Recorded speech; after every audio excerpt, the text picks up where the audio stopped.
Era um dia comum no Porto de Santos, até que um incidente revelou algo sinistro.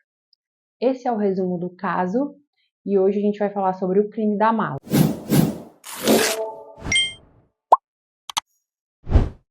Bom, como eu falei, durante o carregamento de malas para dentro do Marcília, do porão do navio, uma delas teve um acidente.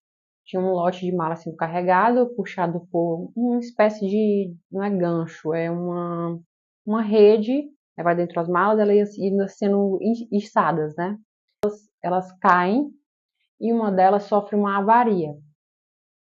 Essa mala era um baú, na verdade, bem grande, e dessa avaria começou a escorrer um líquido escuro e o cheiro foi tomando conta do ambiente, o mau cheiro. Daí, desconfiados, né, resolveram chamar o comandante do navio. E o comandante, por sua vez, resolveu chamar a polícia. Eles pegaram esse baú, colocaram no convés novamente e iam iniciar a abertura. E já tinha uma multidão de gente ao redor desse navio, todos aguardando para ver o que é que tinha dentro dali. Tinha o corpo de uma jovem lá dentro e ela já estava até em estado de decomposição. Dali, o corpo foi para o ML. Lá no ML, o legista descobriu a causa da morte, que tinha sido por asfixia, e ela tinha tido as pernas seccionadas na altura do joelho, provavelmente para que ela coubesse no baú.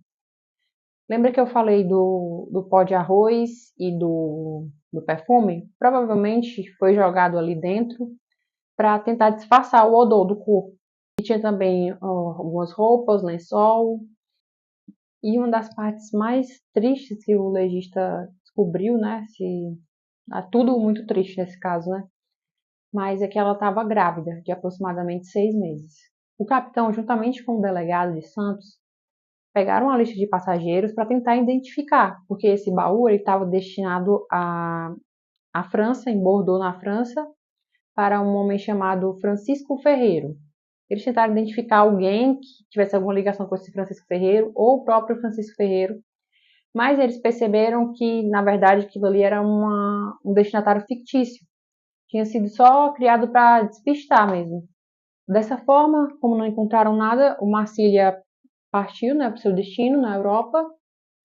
Ele ainda ia fazer uma parada no Rio de Janeiro e o delegado iniciou as investigações em Santos. Dentro do baú também foi encontrado um bilhete de trem, que era da estação de partir de São Paulo até Santos. Ou seja, as investigações elas teriam que partir também para São Paulo, né? Porque o baú tinha sido originado de lá. Algum tempo depois, o comandante do navio telegrafa para o delegado. E ele diz que tem 3 poloneses dentro do Marcília. Foram eles que carregaram até o porto esse baú. O comandante descobriu isso graças a uma certa investigação que algumas pessoas do navio começaram a fazer, perguntando se alguém tinha visto alguma coisa. Aquilo tinha sido bem impactante, né? Ver um corpo daquele jeito. Então, eles perguntando, acabaram descobrindo os poloneses. E aí, lá no Rio de Janeiro, a polícia do Rio ouviu os 3 poloneses. Então, eles contaram a mesma história. Eles receberam um valor, na verdade, eles não receberam um valor, na verdade, o homem ia pagar o embarque das malas deles se eles levassem o baú. Então, eles levaram, mas eles não sabiam do conteúdo. E eles disseram para a polícia que o homem era um homem alto, magro e de sotaque italiano. Depois de algumas horas interrogando, da história dos 3 ser praticamente a mesma, a polícia concluiu que eles não tinham nada a ver com isso. Eles não tinham conhecimento do teor do conteúdo do baú. Então eles foram liberados. Mas aí já começa a surgir um suspeito, né? Tinha esse homem alto, magro, de sotaque italiano. Um ponto de partida. Lembra que eu falei do bilhete de trem? Pois é.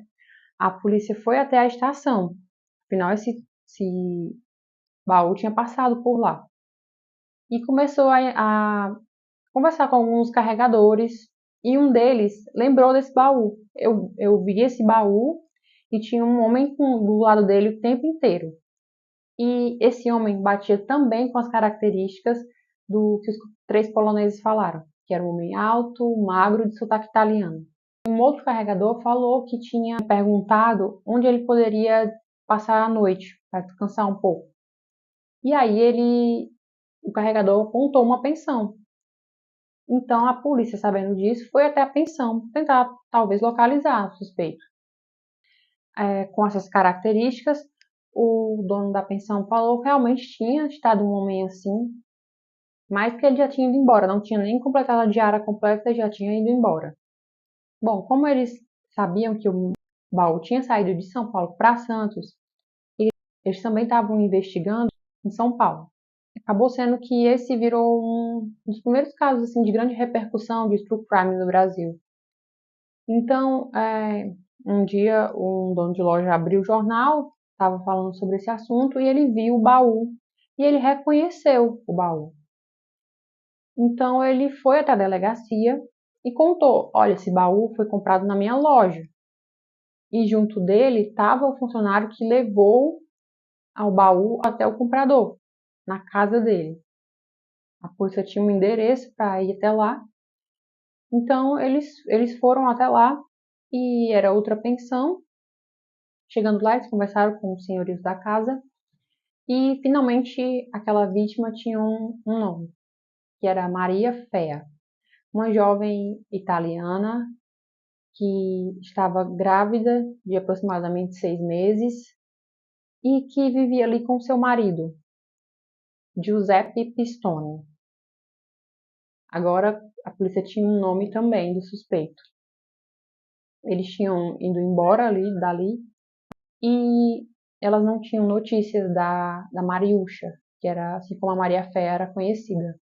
Através de um testemunho, a polícia conseguiu localizar uma outra pensão em que o Giuseppe provavelmente poderia estar. E eles foram até lá. Passado algum tempo, ele chega até a pensão. E lá a polícia o prende. Ele não oferece resistência no primeiro momento e afirma que fez o que fez com a esposa porque ela estava o traindo. Quando ele estava chegando, tinha um homem saindo do quarto e quando ele entrou dentro de casa, a esposa estava semi-despida. Então, tinha sido um crime por legítima defesa da honra. A polícia foi investigando e descobriu, na verdade, que não tinha sido nada disso. Na verdade, era um homem que cometia golpes e que a Mariucha, ela tinha descoberto isso. E ele, na tentativa de esconder, acabou matando a própria esposa. O real motivo do crime tinha acontecido porque Giuseppe ia aplicar um golpe em um primo, oferecendo sociedade num dinheiro que ele ia receber da mãe e que esse dinheiro, na verdade, não existia mais, porque o Giuseppe já tinha gasto a herança que o pai tinha deixado. Então, a Mariucha, ela descobriu isso, ela escreveu uma carta contando para a sogra o que o marido estava fazendo, das suas decepções com ele, porque isso não era certo. E, infelizmente, o Giuseppe conseguiu pegar essa carta antes que ela enviasse. E, imbuído da raiva por isso, ele acabou asfixiando a Maria. A polícia também descobriu depois que ele e Maria Fé tinham se conhecido em um navio em 1926, que ia da Itália, eles eram da mesma região, da Itália para Buenos Aires. Ela ia visitar a mãe dela, que morava em Buenos Aires. E lá eles se apaixonam, e quando chegam em Buenos Aires, ela apresenta ele para a família dela, e algum tempo depois eles ficam noivos, mesmo com a família não gostando, a família já não era a favor desse casamento, e aí eles se casam logo depois e vão para o Brasil, né, para tentar uma vida nova. Só que, na verdade, ele tinha saído de Buenos Aires porque ele já tinha aplicado golpes lá e já não podia mais ficar lá. Então, ele foi para São Paulo para isso, para continuar mantendo essa rotina dele. Acabou sendo vítima de alguém que estava dentro de casa, alguém que deveria ser companheiro dela, protegê-la, mas que quando ela descobriu que ele cometia golpes, que ele fazia falcatruas, que na verdade ela até pretendia contar para o primo para evitar um problema maior, ele acabou matando ela. Ele sempre acabava mudando as versões. O homem tinha um chapéu, outra hora não tinha, as roupas eram diferentes. E a senhoria do prédio contou que nesse dia do assassinato estava lá com um vidraceiro consertando uma janela. E a Mariúcha estava lá costurando um lençol. Então não tinha como ter estado esse homem. Na verdade, ele só queria fugir da prisão, alegando legítima defesa da honra. Bom, ele foi julgado por 3 vezes e, para resumir, ele cumpriu a pena de 20 anos por esse crime. Graças à queda daquela mala, esse crime não ficou impune e os familiares da Maria Fé não ficaram sem saber o que tinha acontecido com ela. Porque se aquele navio vai embora, provavelmente devido ao odor do corpo, talvez fosse jogado no mar, não sei, e ninguém nunca ia saber o que aconteceu com ela. E o Giuseppe ia sair impune disso.